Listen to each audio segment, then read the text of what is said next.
여러분 반갑습니다.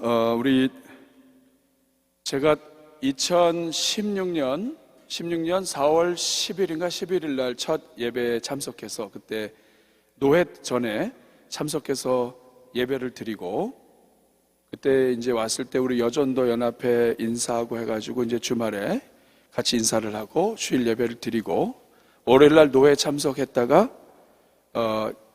노회 이렇게 이전하고 하는 이런 부분들을 진행을 하고 제가 첫 설교한 게 그 다음 주예요. 4월 17일인가 아마 18일인가 이 정도 됐던 것 같아요. 지금이 딱 지난주가 딱 만 5년 됐습니다. 그래서 지난주에 제가 너무 감사하다. 지난 5년 동안에 또 부족한 일꾼 붙잡고 기도해 주신 우리 목자, 교구장, 또 우리 장로님들 감사해서 마음은 큰절하고 싶었는데 이제 큰절은 못했어요. 제가 그냥 큰절 대신에 자, 지난 기간 동안에 기도해 주시고 또 축복해 주시고 또 인내해 주시고 이렇게 주 안에서 성도들도 잘하지만 목회자도 잘하거든요. 이렇게 대전에서 잘할 수 있도록 이렇게 후원해 주신 여러분들께 진심으로 감사를 드립니다. 감사합니다.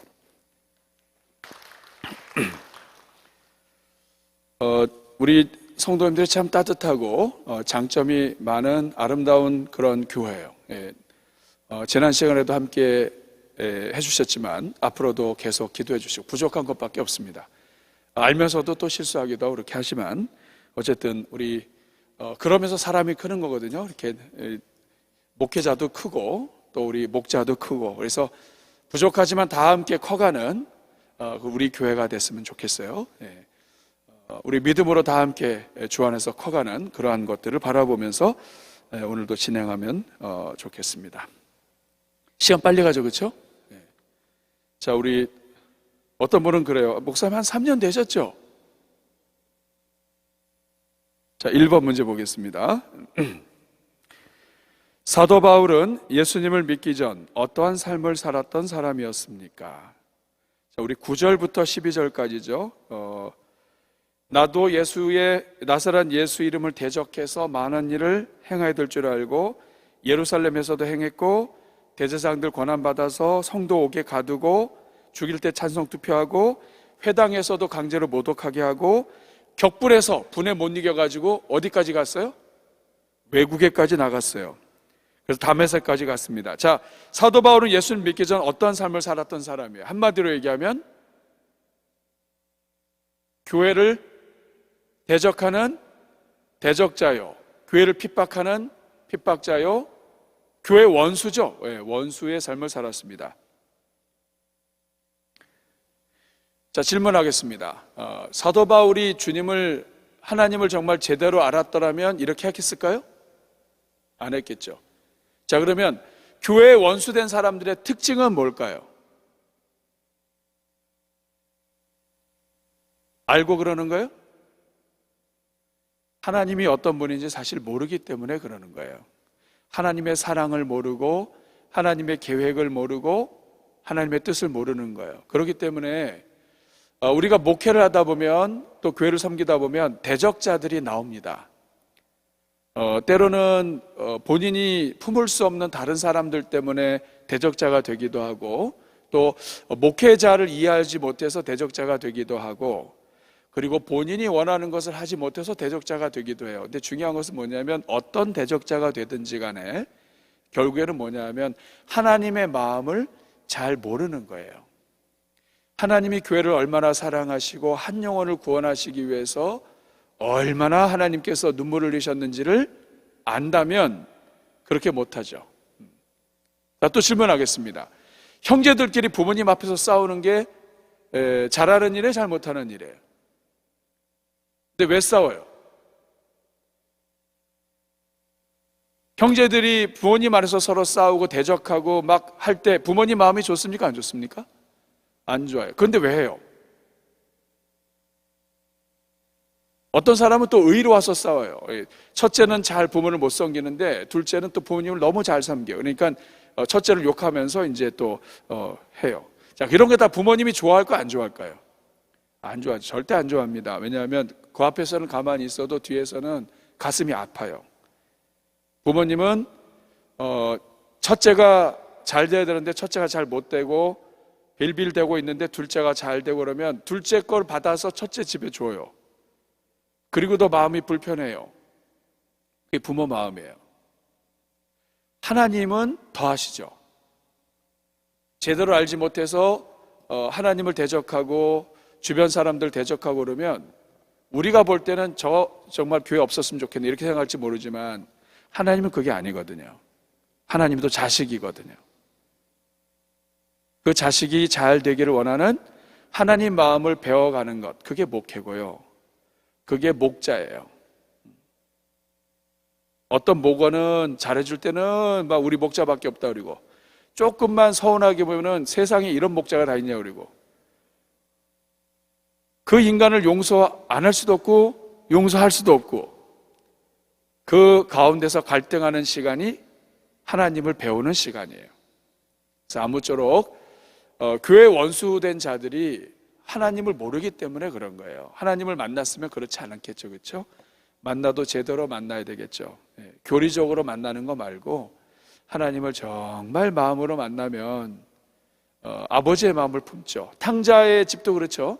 둘째가 집 나갔다 왔어요. 그러면 첫째는 어떻게 해야 돼요? 아버지의 마음을 진짜 안다면 끌어안고 좋아해야 되죠. 근데 성경 읽으면 누가복음 15장 분위기는 첫째는 뭐냐면 너 왜 왔냐? 뭐 하러 왔냐? 뭐 하다가 왔다냐? 너 때문에 지금 우리 집안이 복잡해. 이런 거죠. 자, 사도 바울은 예수를 믿기 전에 이런 삶을 살았습니다. 교회 원수. 자, 여기에서 이런 질문을 할 수 있겠죠.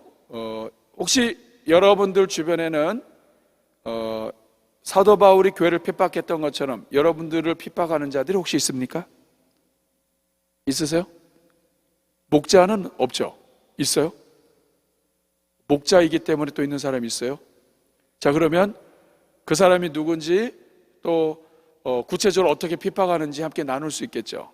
자, 1번 문제 속에서 여러 가지를 함께 나눌 수가 있겠습니다. 자, 2번. 하나님께서 사도 바울을 변화시키기 위해 사용하신 특별한 방식은 무엇입니까? 자, 이렇게 핍박자요, 이렇게 이런 막 악독하고 자, 이런 사람이 무서워요. 열심히 있는데 나쁜 방향으로 열심히 있는 사람은 진짜 힘들어요. 이 사도 바울 보세요. 막 얼마나 열심히 있냐면 많은 일을 행해야 될 줄 알고 예루살렘에서 했죠. 권한 받아가지고 옥에 가뒀죠. 찬송 투표했죠. 죽일 때 회당까지 가가지고 했죠. 자기가 못 참는 거야. 그래가지고 어디까지 갔냐면 다메섹까지 갔어요. 열심히 있는 사람이 불을 잘못 받으면 참 어렵습니다. 그런데 이런 사람은 하나님이 특별히 만져주셔야 돼요. 따라하겠습니다. 하나님이 만져주셔야 한다. 그래서 여러분 이렇게 교회에서든지 목장 안에서든지 아니면 가정에서든지 집안에서든지 정말 감당할 수 없는 사람이 있으면 막 혼자서 막 사도 바울처럼 이리 뛰고 저리 뛰고 오지랖이죠, 그렇죠? 그냥 그 예루살렘에만 붙어있지 또 다메섹은 왜 가? 거기까지 또 왜 신경 써?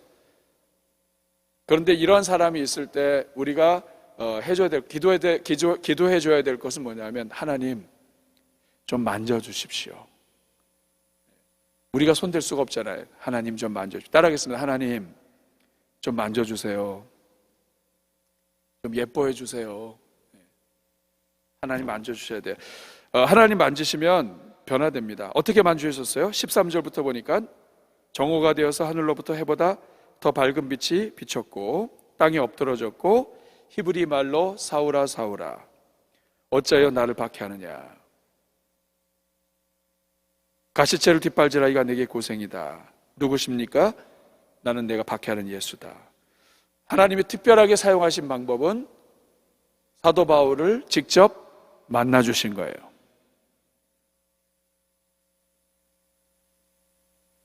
주님이 직접 찾아오셨어요. 만나주셨습니다.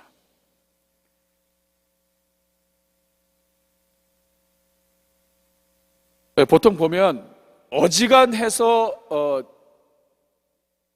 하나님 일을 위하여 헌신하기 어려운 사람들은 그냥 평범하게 불러서 안 될 사람들 하나님 이렇게 부르시는 것 같아요. 자, 여기 2번에서 이렇게 질문할 수 있죠. 자, 당신은 하나님이 어떻게 부르셨습니까? 이렇게 질문할 수 있겠죠. 예. 하나님이 당신은 어떻게 부르셨습니까? 여러분 어떻게 부르셨어요? 믿지 않는 집안에서 처음으로 부른 사람들은 대부분 좀 뜨겁게 부르신 것 같아요. 그래서 성경에는 보통 두 개의 파가 있습니다. 하나는 바울파가 있어요. 바울파는 뭐냐면 불이 떨어지든지 아니면 땅이 꺼지든지 하늘에서 빛이 임하든지 음성을 듣든지 집안에서 어떤 뭐가 그냥 큰 사고가 나든지 고구마 김기동 자동차 사고 나서 온다든지 하여간 이런 종류의 바울파가 있고 디모데파가 있어요. 어렸을 때부터 어머니 내 신앙을 내가 안 오니 뭐 이렇게 이런 사람이 있잖아요. 디모데파 얌전하게 있으면서 된 파가 있어요. 자, 여러분은 바울파예요? 디모데파예요? 자, 바울파 손 들어보세요.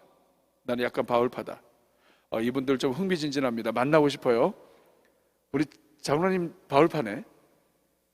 우리 한번 나중에 같이 나눴으면 좋겠어요. 자, 바울파가 있는가 하면 그쪽에 우리 장로님도 그쪽 뒤에 계신데 우리 바울파예요? 요 장로님? 바울파예요. 거기 유창선 장로님. 외모에서도 좀 느낄 수 있을 것 같아요. 자, 디모데파 손 들어보세요. 자, 좋습니다.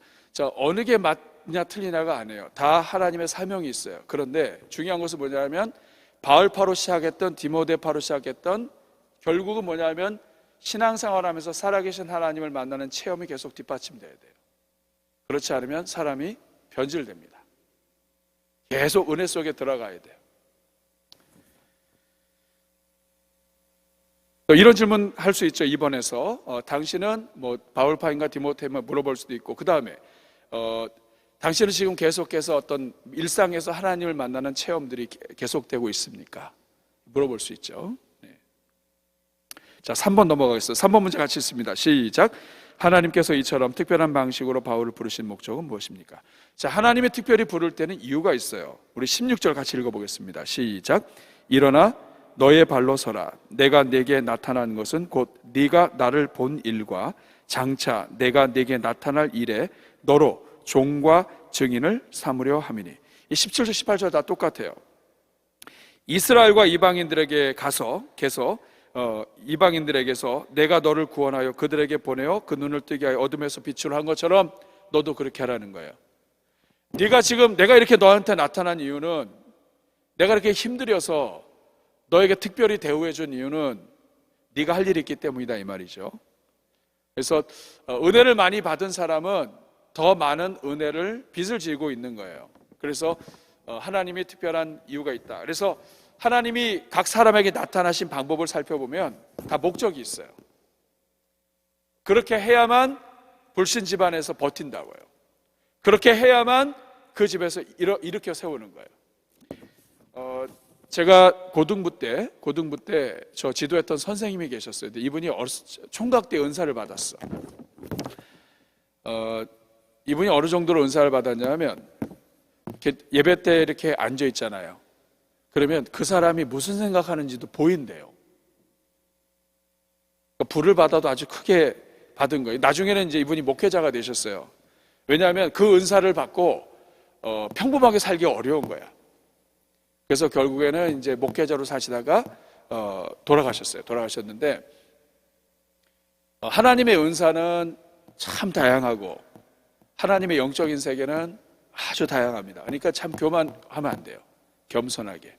그래서 저는 그때부터 우리 목자들 중에도 혹시 누군가 은사를 받아가지고 뒤에 앉아서 그래서 제가 바로 제 뒤에 앉는 사람 항상 그 경계를 해요. 우리 목사님 무슨 생각하고 있나? 네. 그런 사람 없겠지만은 좋은 건 아니죠. 그렇죠? 본인 시험 많이 들었대요. 그것 때문에. 그런 은사가 있는지도 모르겠어요. 그렇지만 뭐 하나님이 불가능한 건 없으시겠죠. 중요한 것은 뭐냐면 어떤 은사가 있든지 간에 그 은사는 은혜롭게 하나님의 교회를 세우는 일에 써야 돼요. 심지어는 하나님조차도 사울아 사울아 네가 어찌하여 나를 핍박하느냐 하는 소리를 주변 사람들이 못 듣게 했어요. 그래서 사도행전 9장인가 22장에 보면 주변 사람들은 듣지 못했다고 그러고 한쪽은 들었다고 나와요. 무슨 차이냐? 사도 바울이 얘기하는 건 듣고 있는 거야. 그런데 하나님이 정죄하시고 네가 이걸 잘못했다고 하는 것은 못 듣게 하는 거예요. 이게 하나님의 방법이에요. 하나님은 능력이 있으시지만 그 사람만이 갖고 있는 그 허물을 그 사람한테만 얘기하신다고요. 다른 사람 듣지 않게. 근데 우리는 하나님보다도 더 의로워가지고 때로는 막 대놓고 얘기할 때도 있어요. 우리 하나님이 얼마나 은혜로우신 분인지 알겠죠? 예, 우리 그런 하나님이십니다. 자, 4번 문제 같이 읽겠습니다. 시작. 예수님 믿는 사람을 죽이는 일까지도 서슴지 않았던 사도 바울을 부르시고 그에게 꿈과 비전을 주신 하나님을 보면서 당신이 느낀 일은 무엇입니까? 자, 어떤 일을 느낄 수가 있습니까?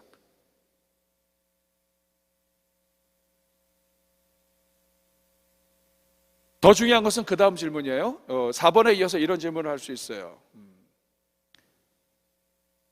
사도 바울까지도 버리지 않으시고 일꾼으로 만드신 분이 하나님이시라면 오늘 우리가 우리 주변에 우리를 핍박하고 어렵게 하는 사람들을 어떻게 바라보면 좋겠습니까? 그렇죠? 이런 질문들이 이어지면 좋겠어요. 그래서 하나님이 사도 바울을 그렇게 했다면 우리 같은 죄인들은 다른 사람들을 정죄하고 비판하지 않고 그 사람들을 더욱 귀한 하나님의 도구로 써주시도록 우리가 같이 기도해야 될 것입니다. 5번 문제 같이 읽겠습니다. 시작. 오늘 당신 주변에는 사도 바울과 같이 극심한 변화를 통해 예수님을 믿고 구원받은 일꾼들이 있습니다. 있다면 그들이 어떻게 예수님을 믿게 되었는지 함께 나누어 봅시다. 우리 주변에서 들은 얘기도 좋고요. 또 우리 자신도 간증을 좀 나눌 수 있으면 좋겠어요. 어떻게 우리 집사님은 어떻게 하나님 만나셨어요? 우리 집사님은 어떻게 교회 나오게 되셨어요? 이런 것들을 우리가 함께 좀 나눌 수 있겠죠. 같이 나누고 하게 되면 재미있을 겁니다. 이미 나눠서 다 여러 번 나눴지만 또 옛날 얘기는 다 좋죠, 그렇죠? 자꾸 하다 보면 또 안 나왔던 이야기도 나오고 또 집안에 최근에 은혜 받은 이야기도 나눌 수가 있겠습니다. 자, 6번 문제 같이 읽겠습니다. 시작. 오늘 당신의 주변에 아직도 구원받지 못하고 남아있는 교회 핍박자들을 위하여 기도하며 어떻게 하면 그들이 주님 앞으로 나올 수 있을지 나누어 봅시다. 여러분 주변에 가정에 핍박자들이 있죠. 우리 성도들 가운데도 목자들 중에도 좀 불편하신 분들이 계시고 우리 성도들 가운데 정말 힘드신 분도 계세요. 남편, 아내, 요새는 아내도 참 개성이 있으셔가지고 여성도 아주 남자가 함부로 못해요. 그래서 남자는 신앙이 있는데 여자가 아주 강해서 교회 안 나오고 막 이런 상황이 있는 집도 있습니다. 그분들을 위해서 함께 기도하는 시간 가지면 좋겠어요. 자, 말씀의 맥잡기 1번 같이 했습니다. 시작.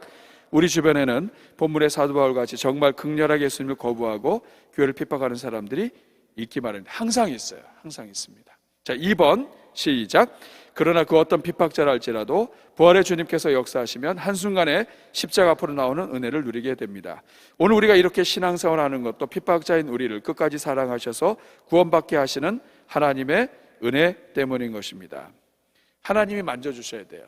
그래서 어려운 사람, 핍박하는 사람을 만나면 욕하지 말고 주여 주님께서 도와주옵소서. 제가 전에도 살짝 얘기했었는데 제가 어렸을 때 있던 교회 바로 앞에 할아버지 별명이 메뚜기 할아버지였어요. 이분은 그 앞에 교회가 있고 그 집 사이에 공터가 있는데 애들이 주일학교 끝나고 나와서 그 동네에서 나와서 그 집 앞에 이제 교회 마당이죠. 근데 그 집이 붙어 있어요. 그래서 막 애들이 나와서 막 이렇게 얘기하고 그러면 할아버지가 언제 나왔어? 메뚜기처럼 툭 튀어나와가지고 이 아이들을 갖다가 그래서 애들 도망가고 이렇게 계속 이렇게 하셨어요. 그래서 우리가 참 기도 많이 했는데 결국에는 그 아저씨가 나중에는 교회 와서 집 사달라고 이제 얘기도 하시고 그리고 돌아가셨어요. 나중에. 그래서 나중에 돌아가시고 할 때는 이제 잘 해드렸습니다만 그런 일도 있습니다. 자, 3번 문제 같이 했습니다. 시작. 그러므로 오늘 이 땅의 교회는 어떤 핍박자라 할지라도 그들을 회심시키시는 하나님의 역사를 기대하며 오히려 핍박자들이 복음에 도구하게 해달라고 기도해야 됩니다. 그렇죠. 4번, 하나님은 복음의 반대자 핍박자였던 사도 바울을 이방인의 사도로 부르시고 복음 전하는 사명을 주시는 하나님이십니다. 맨 마지막에 있는 내용, 주변의 극심한 핍박과 반대로 인해서 좌절해 있는 사람들을 위해서 기도해 주면 좋겠죠. 그리고 이번 주에 기도하실 때에는 한 가지 더 기도하면 좋겠어요. 라마단, 이슬람에서 무슬림들이 30일 동안 금식하는, 단식하는 라마단이 있는데, 라마단 기간 동안에 두 가지 큰 일이 일어나요. 하나는 원래는 라마단은 평화의 시기고 하는데도 불구하고 교회를 핍박하고 교회 테러를 일으키는 사건이 항상 일어났어요. 그래서 어떻게 보면 라마단은 교회가 공격받는 시간이 되기도 하고, 또 하나는 이슬람에서 하루에 몇 번씩 음악 나오면서 이렇게 기도하고 그런 게요, 굉장히 영적 공격이 심하고 눌린대요. 그래서 이 땅에 이슬람권 안에서 신앙생활하고 있는 그러한 성도들을 위해서 기도해 주시고, 오늘 그 미얀마에서 사역하시던 이민호 선교사님 가정이 함께 예배를 드렸습니다. 예배 때 특별히 소개는 하지 않았지만은 그 나라가 불편하면 어려움이 많아요. 그래서 성도들도 그렇고 힘든 일이 많은데 여러분이 생각날 때마다 또 같이 이번에 기도할 때 같이 기도해 주시면 좋겠습니다. 자, 이런 내용들을 가지고 이번 주에도 함께 나누시고, 또 대전이 아마 1.5단계로 이제 또 바뀌었죠, 그렇죠? 바뀌었죠? 내일부터. 그래서 상황은 좀 그렇게 됐지만 여전히 어려운 상황이니까 또 교회를 위해서도 같이 기도해 주시면 좋겠습니다. 우리 짧지만 같이 한번 기도하겠습니다. 이 시간 기도할 때 저를 위해서 기도해 주시기 바랍니다. 하나님, 우리 목사님 이제 오신 지 이제야 5년 지났는데 내버려 두면 죽을 것 같습니다. 하나님 도와주세요. 불쌍히 여기시고 해서 기도해 주시고, 또 우리 교회도 핍박자들이 있고 또 주변의 성도들, 어려운 성도들 있습니다. 하나님 불쌍히 여겨주셔서 그 어려움이 오히려 하나님의 특별한 은혜의 손길이 되게 해 주옵소서. 이번 한 주도 우리 교회 지켜주시고 모든 예배마다 안전으로 지켜보아요 주옵소서. 이번 목장도 살려주옵소서. 우리 주여 한번 부르고 기도합니다. 주여, 은혜로우신 아버지 감사합니다. 우리 대전중학교에 사랑하여 주셔서 주님께서 이 부족하고 연약한 자들이 함께 모여 있지만 하나님의 사랑과 은혜로 오늘까지 인도해 주시고 오늘도 붙잡아 주시니 감사합니다. 하나님께서 지난 시간 동안 긍휼 베풀어 주셔서 부족함에도 함께 동역하게 하시고 사랑하게 하시고 또 좋은 우리 일꾼들과 더불어 오늘까지 달려오게 해주신 것 감사합니다. 우리 대전중학교에 사명 감당하는 교회 되게 하여 주시고, 하나님 이 자리에 있는 목장을 섬기는 목자들과 교구장들, 그리고 아버지 영혼을 섬기는 주의 종들, 우리 사랑하는 장로님들 모두가 다 합력해서 하나님의 영광의 도구로 크게 쓰임받게 하여 주옵소서. 아버지, 바울처럼 부르시든 디모데처럼 부르시든 하나님이 부르셔서 여기 왔습니다. 하나님의 자녀들로 서로 사랑하게 하시고 서로 차이가 있는 것이 다른 것이 아니라 틀린 것이 아니라 하나님이 다양한 사람들을 다양하게 부르시는 하나님의 손길임을 기억하고 주님을 더욱 찬양하는 우리가 되게 해 주옵소서. 은혜로우신 주님, 이 시간 우리 교구장 목자들을 축복합니다. 이번 한 주도 주님의 능하신 오른손으로 붙잡아 주시고 어디를 가든지 안전으로 지켜주시며 하나님 필요한 모든 것들을 채워주시고, 아버지 가족 식구들 가운데 환중에 있고 넘어져 있고 아픈 자들 있습니다. 하나님께서 어루만져 주시고 일으켜 주시며 인내하며 기도할 때 하나님께서 도와주옵소서. 특별히 우리 목자 교구장 가정과 자녀들 가운데 아버지 예수의 핍박자가 있습니까? 하나님 그 인생 불쌍히 여겨주시고 고쳐주시며 주께로 속히 돌아오게 하여 주옵소서. 이 자리에 있는 주의 종들, 영혼들을 섬기는 자들인데 우리가 삶 속에서 하나님 만나지 않고 큰일 할 수 없습니다. 우리가 먼저 역사하시는 하나님, 늘 주님과 만나 체험신앙으로 더욱 든든히 다져져서 살아계신 하나님을 힘있게 증거할 수 있는 주의 종들 다 되게 해 주옵소서. 이번 한 주의 모든 새벽부터 주중 예배까지 성도들 지켜주시고 출입을 보호하여 주시기를 원하옵고 예수님의 이름으로 축복하며 기도하옵나이다. 우리 하나님께 감사의 박수 드리고 마치겠습니다. 수고하셨습니다.